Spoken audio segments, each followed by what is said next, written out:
Pri krizi, ki je več kot evidentna, gre za več razlogov, na katere moramo odgovoriti z konkretnimi ukrepi.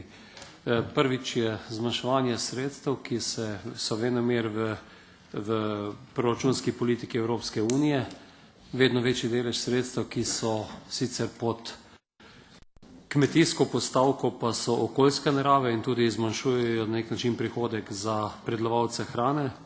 Naslednja zadeva, ki je nujno potrebno, se moramo opredeliti, a bomo v prihodnje spremenili kmetijsko politiko v tej smeri, da bomo večji delež kot danes sredstev namenili za zavarovanje rizikov, tako v klimatskem področju aktivnih, kot so namakanja, kot so protitočne zaščite, pa tudi zavarovanja in pa tudi v tržnem delu.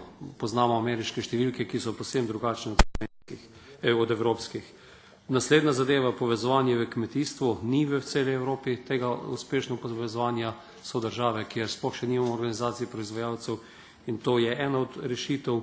Naslednja zagotovo vzpostavitev novih modelov prodaje artiklov, kjer se lahko tudi s sodobnimi tehnologijami potrošnik in pa proizvajalec direktno povežeta brez velikih vmesnih posrednikov.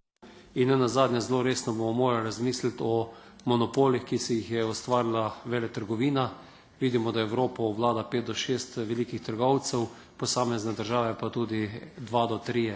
In to nikakor niso tržne razmere in če ne bomo temu rekli bob, ste tudi teh problemov ne bomo rešili.